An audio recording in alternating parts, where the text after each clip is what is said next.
If you do this, you're 40% more likely to be content with your life. Is it sleeping more, doing something spontaneous, or not leaving dishes in the sink? The answer is coming up. If you think it's too late to follow your dreams, I hope Doug's story changes your mind and makes you smile. How to help out your brain and level up your life. And if you're always afraid of messing up relationships, I've got some encouragement for you from the Bible, your daily joy scroll. That's coming up on the Good News Show with Andy, where I'm all about putting a smile on your face and hope in your heart. The Good News Show with Andy. The number of the day is...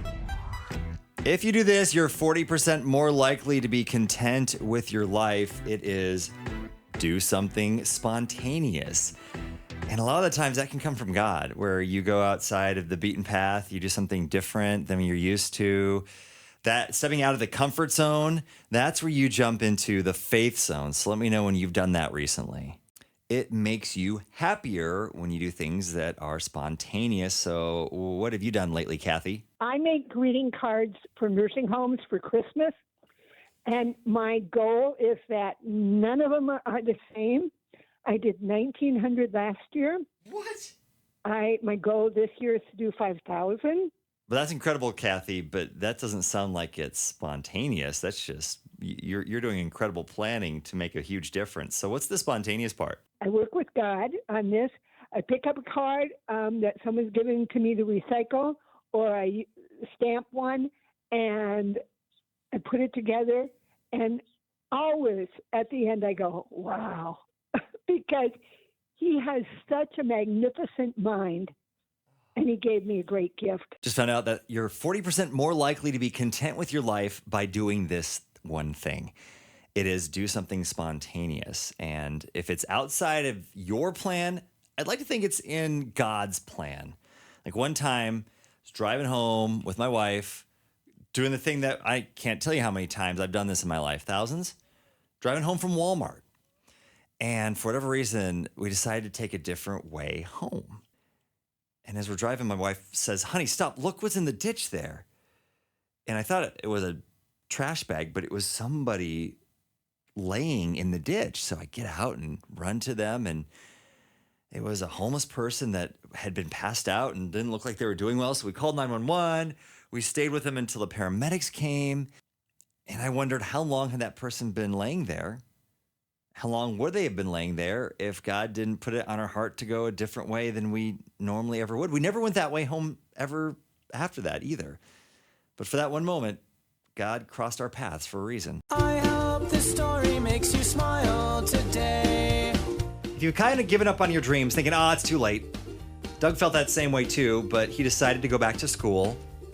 And he was 43 when he got a PhD. He was 51 when he started his dream job.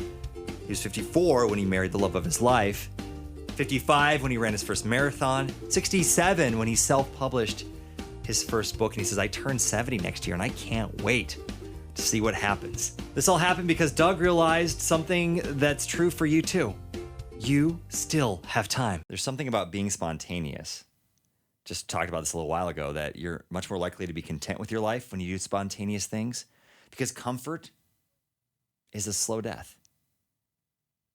It makes your edges soft, your words dull, your mind tame.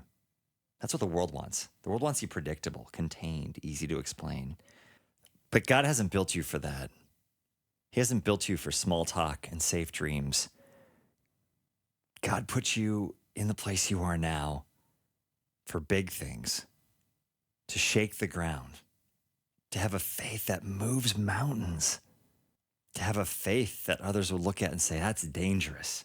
And for you to have a faith that looks back at them and says, it's not dangerous when God is in the middle of it. They had been waiting 40 years for this moment. And God said, it's time to go into the promised land. But first they had to cross a river in flood stage. God said, don't worry about it. Go stand in the river and I'll take care of the rest. And as soon as the first of God's people, the leader, his foot touched the water's edge, God parted the waters. The river stopped flowing. And get this, even the riverbed was dry so they could cross safely. So do you believe that God still makes miracles like that happen today? Do you believe that he's still asking the people that follow him and believe that he's a God of miracles to just take that step into the unknown and trust that he'll do the rest? The people of Israel, many years ago, trusted that God would bring him to the place he promised if they would just follow what he said. And so they took a step of faith. So today you can believe that too, that faith always starts with a step.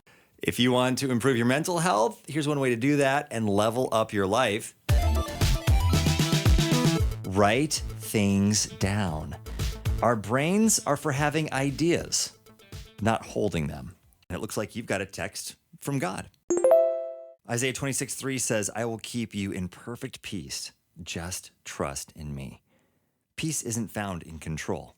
It's found in faith. I'm not great at this, so I want to start there as a parent. When I see other parents handing their kids devices when they're at the grocery store, I just think, oh. First off, when I was a kid, we were bored and, we would probably run around and I don't know if that's any better, but discomfort is not bad. And I have to tell my kids this a lot. And again, I don't always do this, so I'm not saying I'm better. I'm just saying I'm trying to be better. That being bored is okay. When we're not comfortable, it makes us think about what we're doing. It makes us figure out what's a different way of doing this. What can I do better? What got me to this point? And the goal is not to push past the discomfort and into panic or pain. It's to explore the discomfort in anything in life, because discomfort opens options and possibilities.